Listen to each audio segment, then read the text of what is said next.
привет.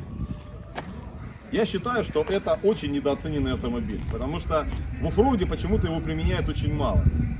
Когда автомобиль, подобный приехал к нам первый раз, мы загнали на рампу, у нас рампа такая где-то, наверное, метр высотой. И я поразился, что независимая подвеска, у нас машина не вывесилась вообще, у нас рампы не хватило. Мостовые машины до конца рампы не доезжают, там, патрули, в Wrangler очень большая артикуляция. Здесь независимая подвеска и громаднейшая артикуляция. Мощные мосты, мощная трансмиссия. Я не понимаю, почему этот автомобиль недооценен.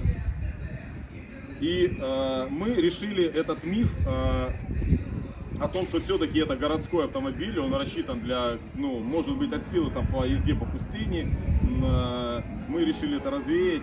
Давайте мы вернем патрулю былую славу.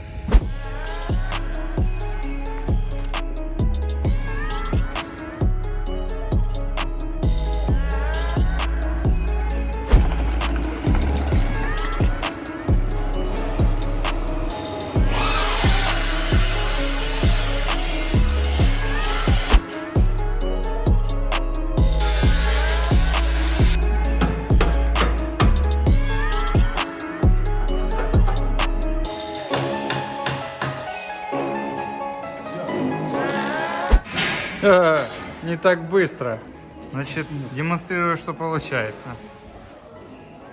На совсем вывешенной подвеске очень большой завал редуктора вперед.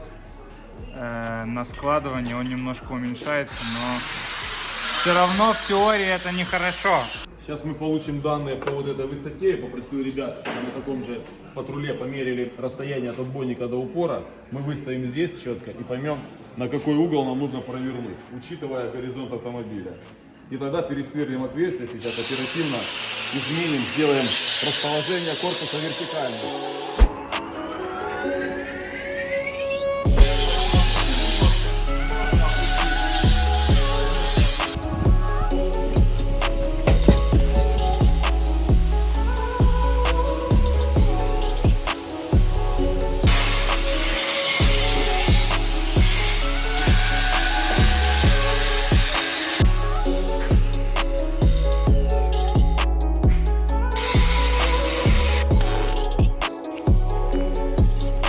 Ну давай, сейчас самое главное, чтобы машина не поехала вперед, чтобы шестерни не перепутаны были. Там ж можно, да, их если поставить там по-другому там зуб сделать, правильно, то она тогда поедет не назад, а вперед. То есть левый зуб, да? Левый зуб, да. А глушитель мешает? Просто у нас очень много там в комментариях бывает задают подобный вопрос, что вот как вы так делаете, и она ж едет назад. У вас же все перепутано. Вот для этого нужно все перепутать, чтобы машина ехала все-таки вперед.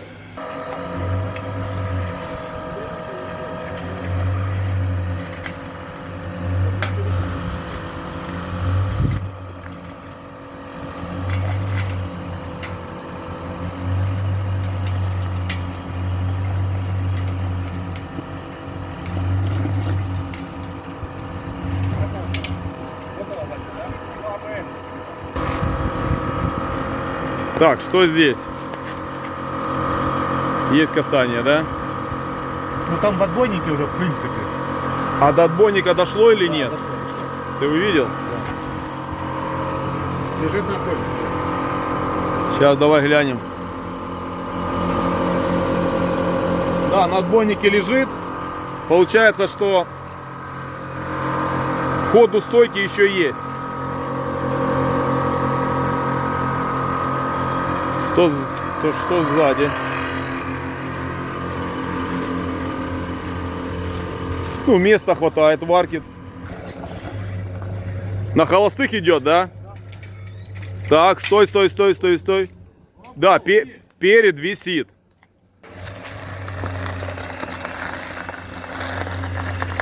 Проходит все. Уперлась, да?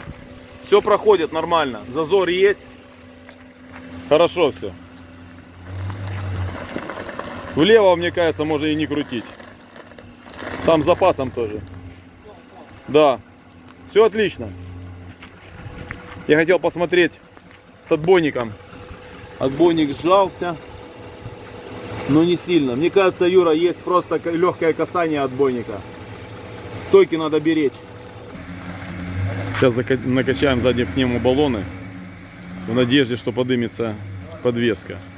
Но мне кажется, что этого не произойдет, потому что баллон по высоте, он ниже, чем упор пружины сверху и снизу. Сейчас посмотрим.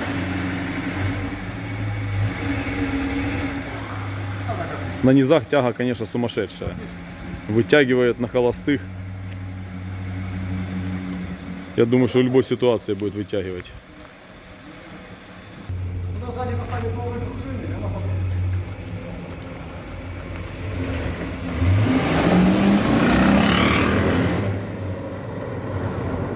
Тормоза, интересно.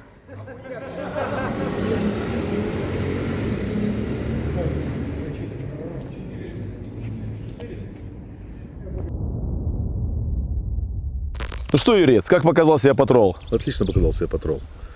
В принципе, наверное, как и 60 и 61. 62 вообще на независимой подвеске едет просто супер.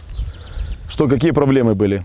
Проблемы? Ну, с самого начала то, что мы не досмотрели, не просчитали, не усилили рычаги под пружинами. Задние рычаги, да? Да, задние рычаги. Ну да, оказывается, это слабое место. Мы уже с австралийцами списались, они показали нам, что делают свои алюминиевые рычаги. И оказывается, даже без редукторов они гнутся. Ну, как бы да. Вот спасибо нашим, наверное, общим всем друзьям, которые посоветовали нам тут Юру с гаража. Если бы не он, нам не починил бы этот рычаг, мы бы не ехали все эти дни. А так, мы боремся. Что ты планируешь доработать в этом автомобиле в ближайшее время, по приезду домой? Ну, первое, что реставрируем, изготавливаем рычаги. Второе, меняем пружины. И думаем о замене амортизаторов каких-нибудь спортивных. То есть снимаем полностью амортизаторы, которые выполняют функцию стабилизатора, Да, регулировку жесткости, все это снимаем снимаем. и ставим обычные, простые, надежные Фоксы или Кинги, Да. что-то из этой серии. Ну, кто МЕ подумаем. А так мы едем, как бы, сейчас полностью лежим на отбойниках, на сложных амортизаторах. Нигде не газнешь, нигде не прыгнешь. Ну да, мы видели, и клиренс сзади, наверное, такой уже на уровне обычного автомобиля, уже без редукторов. Далеко отрицательный. Да. Ясно. Ну хорошо, все, мероприятие закончено. Мы отправляемся домой.